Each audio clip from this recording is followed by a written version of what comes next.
the culmination of a fantastic season. Flat racing's finale is finally here. So sit back and enjoy as we look ahead to QIPCO British Champions Day.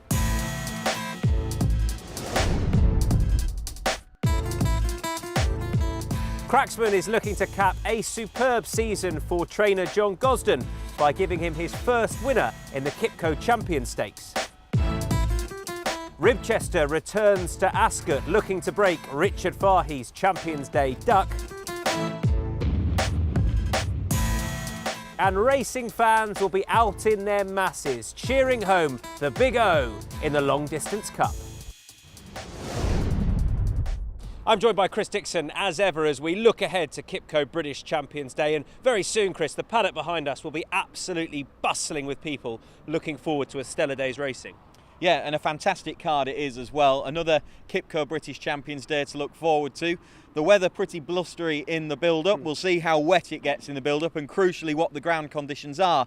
And we're looking ahead a few days ahead of the meeting and we don't know what the ground will be at this stage. That will obviously have a big bearing on the results on the day, but hopefully conditions are conducive to big performances and plenty of horses handling the conditions out on the track. But preparation's well underway and looking forward to it. And it seems to have really found its place in the calendar, QIPCO British Champions Day. It's a nice distance after the Arc. You've got the Breeders' Cup to look forward to, but here we are, QIPCO British Champions Day, with all the right horses set to line up. Exactly. It's not one of those meetings where you go here or somewhere else. You can take it in on the way or on the back of the Arc or on the way to the Breeders' Cup. It is a fantastic end of season meeting. The races have really established themselves. Remember a few years back, some of these prizes weren't Group 1 events, but they have become established as top level events that are well worth their Grade 1 status, and they are full of exciting horses once again and full value for the Group 1 tags that they've got.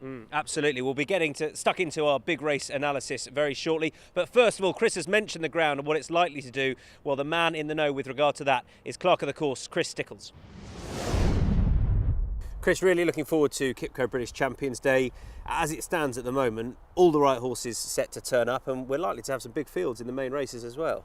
Yeah, it looks terrific, to be honest. Yeah, I mean, all the way from the Long Distance Cup to the Sprint to the Champions Stakes, a great lineup. And we're really pleased to see Ulysses actually has been supplemented as well for the Champions Stakes. So yeah, really looking forward to it. Now, as the ground stands at the moment, we've been blessed with a period of unseasonably warm weather for this time of year, so I'm sure the ground is in good nick, but looking ahead you might get a bit of rain before the meeting. I mean, what can you speculate on where we'll be given race time? It's quite tricky. It's quite tricky right now given the forecast. Look, we have had quite a dry start to October.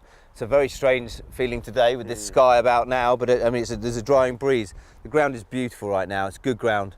It's in great condition, but yes, there is certainly a fly in the ointment. It looks like there could be one anyway towards the end of the week, so we're expecting rain really, or some rain come showers from Tuesday night. Then there's light kind of rain possible Wednesday, some more likelihood of rain Thursday. Friday looks a bit better, but then possible rain again Saturday. But there is not a great deal of confidence in that forecast at the minute because the low pressure is due to kind of develop out in the Atlantic and then come towards us. So yeah, although there's rain forecast, it's very unclear as to the timings and the volumes of rain we might get at this stage. When you have a volatile forecast like that, I'm sure you're in quite a nice position as it is at the moment because you're not at one extreme or the other at the moment. So if a lot of rain materialises or if it doesn't, you're in quite a good place as it stands at the moment. Is that fair? Absolutely. I mean, we're good ground at the moment and it's drying at the time in this breeze. But yeah, as soon as it starts to get wet at this time of year, you don't get any really drying after that, and or I won't imagine there'll be much drying after that this week. So yeah, once it starts to get wet, the ground will get softer. Yeah. Time to get stuck into the stayers then and the Long Distance Cup. And Chris, we had one of the finishes of the season across any racing anywhere back here in June when Order of St George tried but failed to reel in Big Orange in the Ascot Gold Cup.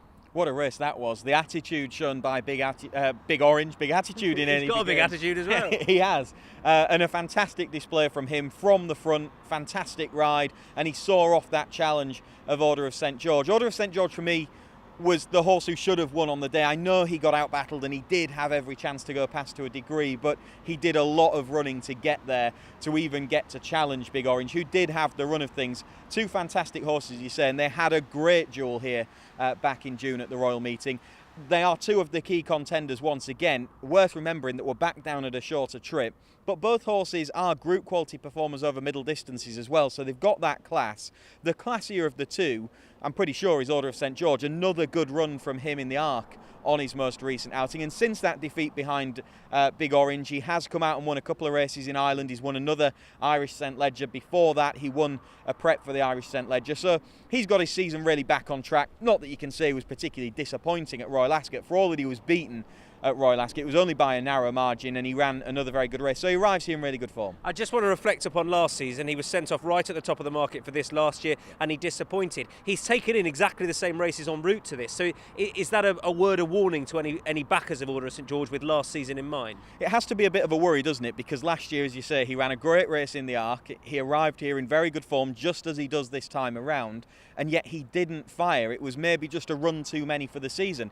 There is a chance that it could be the case once again, but I think that it's a chance rather than you absolutely know it will. And I think on form he is still the best horse in the race, and for that reason I think he's the one that they've all got to beat. Sheikh Zayed Road, of course, took that race 12 months ago. Just one more question on a Big Orange. His last 4 wins, I think, have come on good to firm ground. If we are away from that, and if there's any soft in the going description, I mean, is that a worry for him? Does he need quick ground to be at his very best, Big Orange? Well, the fact that he stays further will help him, the fact that it makes it more of a stamina test, but I think his connections have always felt that he's best top of the ground, really, so that would be something of a concern, whereas it won't be a problem for Order of St George in any way. So I think that is another little thing that maybe tips it in the balance of Order of St George, because I'm pretty sure that there's going to be some give in the ground. I'm not sure how much, but I'm sure there'll be some, and so that could just be a slight concern for supporters of Big Orange. And we've got some nice 3-year-olds come forward this year. Stradivarius, of course, won the Goodwood Cup. Desert Skyline is an improving youngster as well. He'll have to give, or try and give, less weight Big Orange than he did at Goodwood, but it was an excellent performance from Stradivarius that day. Yeah, I think he's £5 better off now, Big Orange, for less than 2 lengths that he was beaten. But Stradivarius, the improving horse, and he was, of course, a winner at Royal Ascot as well. He took the Queen's Vase that was down in trip for the first time this year. He's run a very good race in the Leger since then. He really seemed to appreciate the step up in trip at Goodwood. And then in the Leger, he ran a lot better than I thought he would against a couple of really useful middle distance 3-year-olds. So I think that was a very good effort. It suggests that he's still progressing, and I think that the return to this longer trip will help. Ground conditions would ideally be quickish for him as well, or good or faster, so that might just be a slight doubt for him. Desert Skyline is held by him on a couple of pieces of form, but he relished the real stamina test of the Doncaster Cup last time out, and he is also going the right way. So lots of strong form lines. Sheikh Zayed Road, last year's winner that you've already mentioned, he's got a bit to do with Desert Skyline from Doncaster, but he's just starting to hit his straps now, this horse. He really hit form at this time last year. He's had a substandard season to this point, but back on track at Donny. He might yet get back on track again. And he seems to have really got on well with Sylvester de Souza last time at Doncaster. I'm going to pin you down for a selection, Mr Dixon. I think Order of St George is going to be hard to beat. Team boring over here. I'm with you on that. Order of St George disappointed last year. I think he'll fare better this time around. But one man that is hoping that he doesn't is the trainer of Big Orange, who gave him one of his best days on the track, Michael Bell's best day in the Ascot Gold Cup. The trainer speaks to us now. Well, he's by far and away the best stayer I've had, but he's got a great cruising speed. He's very clean-winded. He's obviously extremely brave. What sets him apart? Obviously, I've trained other good horses in different categories, but his sort of willingness and gameness and enthusiasm for it is well, actually something that makes my job very easy. What are his optimum conditions? Really, the optimum conditions are the height of the summer and rattling fast ground, which it won't be, but he is still in very good form, and he basically doesn't know how to run a bad race, so he goes there in as good as form as we could have him in for late October. Do you think he's still getting better? He's certainly not getting any worse. Tyrone, who rides him every day, is thrilled with his sort of well-being, and I see no reason in the height of the summer next year that he can't perform to the same level as he did this year. It's been some sprint division this year, and a sprint division lit up by some very special 3-year-olds. We'll start with Harry Angel, who was quite superb when last seen at Haydock, but he wasn't a winner when last seen at this track. In fact, he's been beaten on his last 2 starts at the track. What about Harry Angel's chances? Last 3 starts at the track. He's only been beaten 3 times in his life, and the occasions when he's been at Ascot, it's the only track where he's tasted defeat, and that is just a slight worry for me. There's no doubt in my mind that he is the standout sprinter in Europe at the moment. He is the one that they've all got to beat, but I do think that he's a horse that's better at a real speed test at the trip. If you look at where his biggest performances have come, Haydock and the July course at Newmarket, the standard time at those two tracks is, I think, a minute 10.4. Here at Ascot, it's a minute 12.4 or 5. It's something like that. So there's about a 2-second difference. So you're running for that extra 2 seconds. And I think that at this track, because of the way that he's ridden prominently, it's quite hard to pull off those tactics. You leave your chin hanging out to some degree to the stronger finishes. It's a track that suits horses coming from off the pace of the straight track at Ascot. And that could just count against Harry Angel. So he's the standout performer on the form book. But he has been beaten here on a few occasions. And he has been beaten here by one of his main rivals this weekend. And Aidan O'Brien could have a host of runners in the race. He could use something like he did at Intelligence Cross here back in the Commonwealth Cup to just keep Harry Angel up to his work on the front end and perhaps set it up for a Caravaggio, who was brilliant at Ascot. He was then disappointing a couple of times, but he got back to winning ways last time. He did, and that was despite dropping back in trip to 5 furlongs. I don't think he's really a 5 furlong horse in any way. On testing ground against substandard opposition in comparison to him, he got away with the drop back to trip to 5 furlongs. The previous starts, I think he has had excuses to some degree. I don't think for whatever reason he was at his best in the July Cup, where, don't forget, he was an odds-on favourite to beat a lot of these horses. But that track, with that quicker standard time, doesn't suit him quite so well. He's essentially, at this trip, a pretty strong stayer, and this track that places that extra emphasis on stamina might just help him a little bit. He did get the better of Harry Angel at the Royal Meeting, and as the prices stand, I'd rather be backing him at those bigger odds. And don't forget the older horses as well. Mention the Tin Man, who won this race last year. He seems to save his best for Ascot, as we saw in the Diamond Jubilee. He loves this track, and he might well bounce back. As you say, he was a winner at this year's Royal Ascot in the Diamond Jubilee. He won this race last year. This is a track where he comes alive, so definitely don't discount him. I'm going to ask you for a selection again. Is it one of the older horses? Is it one of the special 3-year-olds we've seen this year? Well, there's numerous that we haven't mentioned, we haven't got time to. The selection for me, at the prices, is Caravaggio. There's something about you today, I'm just copying you, but I really believe it. Ascot the key to Caravaggio, and I'm joining you on that. That's our look at a very special sprint division. The QIPCO Fillies and Mares looks a top quality renewal, Chris, with some older horses really proving their worth this season against some 3-year-olds whose form ties in with a certain enable. How do you approach this race?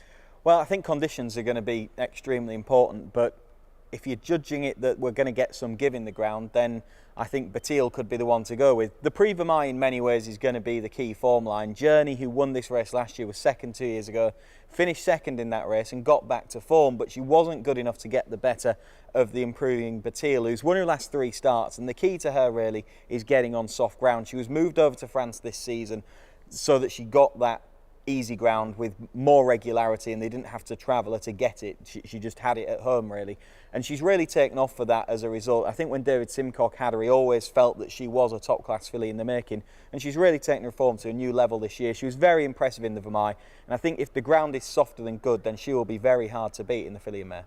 Journey ran in the race a couple of years ago and bumped into another improving 3-year-old. She ran in the race last year and she won it, so she's looking to retain that crown. What's going in her favour this year, and what's potentially against her? She's a filly that seems to come into her own at this time of the year, certainly. Yeah, and she was right back to form in the Vermeil last time out. The downside is that she wasn't good enough to see off Batil that day. I think the thing that could come in her favour is if it stays dry, and the better ground than what they had in France would help her, but that looks unlikely at this stage. She could get a tactical advantage. She's a horse that has often been ridden from the front. She actually wasn't in the Vermeil last time out, but if they go from the front like they have done in the past with her, then she could potentially get an easy lead, but we won't know that until we see the final makeup of the field. And John Gosden is likely to also saddle Coronet, who won the Ribblesdale over this course and distance, of course. And well, what did you make of her run in the St Ledger at Doncaster? I thought she ran reasonably well, actually. It was a warm enough renewal of that race, and she finished 5th. She ran pretty well. Before that, she'd finished 2nd in a Yorkshire Oaks behind an Able, so no shame in that. And as you say, she'd won the Ribblesdale earlier on the year. I just think she might fall short in the race this time around, but she's definitely a filly that you can't discount with that 3-year-old allowance in her favour. Any others that we should be looking at with this race in mind? Dermot Weld, of course, saddles a filly who has been brought along nice and slowly this year, and he's a trainer that's got a good record at this meeting. He has, and I think his filly Isaiah is definitely a horse to be interested in. She's going forward now. She's got her form on the up. She was third in an Irish Oaks earlier on in the year behind Enable, and since then she's won a couple of outings, and if the ground conditions become testing, that would help her. She looks a real stayer. She's from a strong staying family, lots of stamina influences related to Gold Cup winners going back, and I think she is a horse that might lack a little bit of tactical pace for a mile and a half, but if the ground became testing and placed the emphasis on stamina, it would draw her into the mix. And you're right to point out the record of the stable at this meeting in the past, so she's sort of the dark horse for me in the race. Showing what a top quality renewal it is. We haven't even talked about any Aidan O'Brien runners as yet, so who are you nailing your colours to as far as the mask goes? Who's the filly for you in this? Batil, and for me she is one of the best bets of the meeting. I like that, given that the ground, or if there is a bit of soft in the ground, Chris likes her. I like Azira for a man that tends to prepare his horses for this meeting. That is our look at the fillies and mares, and we can hear now from the trainer of Batil, Francis Graffard. Yeah, she has surprised me all the season. I mean, she came to me with good form behind her already. And she came because they were looking for soft ground in France. Unfortunately, the soft ground was more in England this year than in France. So she ran first time out here in the staying race, and she ran really well. And then we went to Haydock, where the ground was very soft, and she confirmed that she loved the soft ground. In the Pomone at Deauville, the ground was a good ground, so we were doubtful if she was, and she showed that she was improving. And the other day it was perfect. Everything went really perfectly for her in the Vermeil. It was important for her, all the peaceful side of Chantilly. And it's very important for me to work in a very quiet environment. And the staff is quiet, and she's tricky. She has a character, so she gets on very well with the rider. And I think all these little things helped her to improve probably. So obviously it's working for her and for us. It's QE2 time. Chris, I can't wait for this race. It looks an absolutely stellar renewal, and where better to start than Ribchester, who won the Queen Anne at the start of the season. He's just been so consistent and so good this season. A blip at Goodwood, it's fair to say, but there's something about this track he seems to really like. Yeah, he does love this track. The conditions at Goodwood were horrendous, weren't they? So even if it gets quite easy out there, I don't think it can be quite as bad as it was at Goodwood. That shows that he is beatable under a certain set of circumstances, and I suppose for all that I admire the horse and I do think he's very good, I don't think that he's miles clear of the rest of them. He's that little bit better, and he's very consistent at producing that level of form. The interesting thing about the race really is that for all that he has without any doubt put himself at the top of the list of milers, he is the standout miler in Europe at the time being. He is taking on two horses that he hasn't beaten to this point in Churchill and Beat the Bank, and they are bringing in different form lines, and perhaps they're better than the horses that he's been beating already. So for that reason, I think I'm just a little bit uneasy about siding with him, for all that I think he is the one that sets the standard. And he's a horse that has his quirks as well. Having said that, is there something about this wide sweeping straight which allows him to get away with any waywardness? It allows him that little bit more time just to find his feet, to straighten up and to kick on again. Yeah, I suppose it does, and there's nothing wrong with his chance. It's just the fact that he's at the top of the market, and he's taking on two horses that have got some really good form. One of them is going the right way in Beat the Bank, that are offering something different, and he's got something to prove again in beating them. If he runs to his usual level, it might well be enough. It will definitely be enough to beat the rest of them. We just know that they're not good enough to get the better of him on a fair playing field. But these two horses, Churchill and Beat the Bank, that are coming into the mix, I think one of them can get the better of him. Tell us about Beat the Bank. I mean, he's improved for Andrew Balding a yard, having a stellar season. Yeah, they're having a fabulous season, and they're of course the stable that lowered the colours of Ribchester at at Goodwood in the Sussex Stakes with a surprise winner there. Beat the Bank is a horse that has just progressed by the run. He was beaten here at Royal Ascot, of course, but I think he was found to be not quite right on the back of that scope dirty. And ever since, he's just progressed by the run, each time taking a step up in grade. Well, listed company into a Group 3, into a Group 2. You can pick holes in the form to a degree, but he's beating pretty solid horses. Take Jalota, the horse who finished in third behind him last time out, 7 lengths behind him. Comes out next time and wins a listed race by 4.5 lengths. It might not be Group 1 form, but he is beating horses of genuine Group 3 and Group 2 standard with the manner that you expect a Group 1 horse to be beating them, and that makes me think that he is a Group 1 horse in the making. Does Churchill have something to prove, not necessarily based upon that Guineas win, but subsequently? He does, I suppose. His 2-year-old form and his early season form with the dual Guineas wins was a notch above anything that he's done since, really. Although, having said that, I think last time out, his run in the International, the Juddmonte International at York, was an excellent run behind Ulysses, a real top-notcher over 10 furlongs, and no disgrace in finishing in second spot there with Barney Roy in behind. So I think that was a return to form in many ways, and maybe because the standards that he set were so high earlier on in his career and the expectation that he was going to be the next superstar haven't quite been delivered. People have got a little bit of a downer on Churchill. As a result of that, you're getting a pretty big price, and if he bounces back to form, then there is every chance that he'd be good enough to take the QE2. Who wins? I'm going to go for Churchill as the value call to bounce back. You all right? Sure? Yep. Want to talk about it? It was a good run last time out. I'm Team Ribchester all the way. That is our look at an absolutely stellar renewal of the QE2. It's QIPCO Champions Stakes time, the feature race on the day. And John Gosden looking for his first win in the race. He's had some live chances before, and he's got a proper one here in Cracksman. Yeah, he definitely has. I think you can't really pick holes in Cracksman's form, to be honest. He's been a solid horse all year, and when he's been beaten, things haven't quite always gone his way.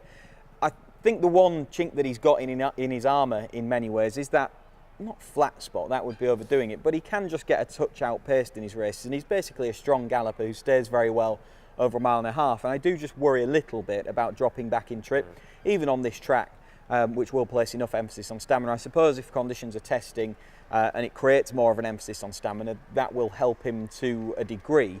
Not that he's a soft ground horse in any way, but I do just think that extra stamina would help him and make it less of a test of speed. But for a horse who's at the top of the market, I'm pretty sure that 1.5 miles is his optimum trip, and therefore dropping back to 10 furlongs, will he run to quite the same level? I'm not sure. And even on his best form, is he the best horse in the race? Again, I'm not sure. We get the chance with the QIPCO Champions Stakes to see horses who initially were campaigned at different trips coming together. And I'm talking Barney Roy here. If at the start of the season you'd have said we got to see Cracksman and Barney Roy up against each other in the same race, you'd have taken it hands down, and we're likely to get that here. Yeah, and the two horses have obviously come and met in the middle at the trip of 10 furlongs, and Barney Roy has proved himself over this distance. He's had a really good season.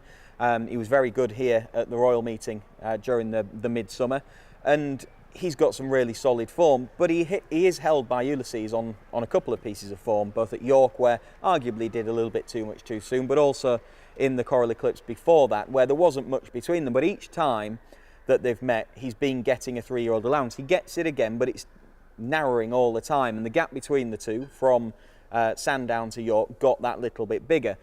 Is he as far ahead of the weight for age now as he was then? He needs to be, because it's narrowing all the time. So he needs to be improving physically to get closer to Ulysses. Some people will have backed Ulysses in the Prince of Wales' stakes and be wondering how on earth he got beat. How did he get beat? And is it a worry that he's returning to the scene of his sole disappointment this year? Not really, because I think if you look back to his King George runner-up berth behind Enable, then he's proven that this track isn't really a problem for him in any way.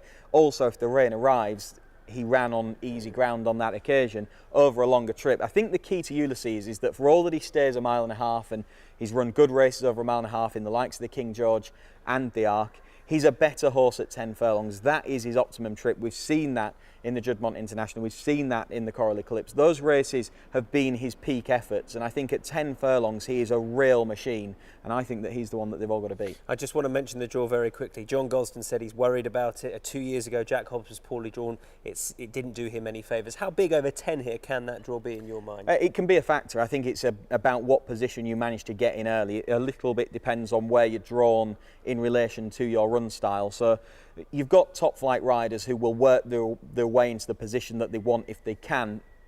As in any race, tactics can be important, and if you get a nice straightforward draw that gives you options, it makes it that much easier, and it takes that element of the unknown out of it. But until we see the draw, it's hard to know exactly how the race is going to take shape. I take it from what you've said that you're siding with Ulysses? Yeah, I like Ulysses. I think he's got a really good chance. Conditions whichever way won't be a problem. The reason for going with him is that I think he is the leading 10 furlong horse. I'll take a chance on Bramato, who I think would have finished better than his position in the Arc with a clear run last time, and that for me is the best form line going. Ulysses for Chris, Bramato for me. But heading the market is Cracksman, and who better to hear from now than his trainer, John Gosden. He's in great order. He's strengthened up through the year. He's 16 kilos heavier than he was when he had his first run at Epsom in April. So he's a bigger, stronger, wiser horse. What about the trip for him and 10 furlongs? He's obviously showed a high level of form over further, but he'll be fine, will he? You know, he and Permian crossed the line together over 1.25 miles at Epsom, and he had to come from out of a little bit of a pocket. So he's won over 1.25 miles. He's always won as a mile as a 2-year-old. He's bred to be more 1.25 mile horse than 1.5 mile horse, so we're hopeful the trip won't be a problem. What has he shown you throughout the year? In what ways has he progressed throughout the year? Well, physically and mentally he's matured. He's a bigger, stronger horse than he was, and he's getting a little more streetwise. He's a great character around the place. He likes playing. Rearing is one of his favourite habits. He's a very expressive horse, but you know, he worked nicely Wednesday with Frankie on him. On the round gallop on the Lime Coast, so we're pleased with the way he's coming up to the race. That's it then, that's our look ahead to QIPCO British Champions Day. I can't wait, Chris. No, I'm very much looking forward to it. Some top class action. Conditions, as we said earlier, will play their part, but I think if you're getting your bets on early in advance of the final fields being announced, then you probably want to be looking for the easy ground horses. I think that's the horses that we're going to be focusing on. Certainly not horses that need it quick, because it's highly unlikely that we're going to end up with those conditions. But you're best to wait until on the day to get your bets, and you'll often get the best terms with the bookmakers at that point and take advantage of the various offers that they'll probably have on show. One horse you're most looking forward to seeing, not necessarily from a betting angle, but from a real class angle, because there's so many of them, but who is one who's really going to get your blood pumping on the day? I think the sprint generally is the race that I'm looking forward to most. I think Harry Angel has been outstanding this season, but it's got real depth to it as that race, and the fact that he's the standout performer but his defeats have come on this track adds a real element of intrigue to that particular race. That is our look ahead then to QIPCO British Champions Day. The coming together of champions. It should be some afternoon.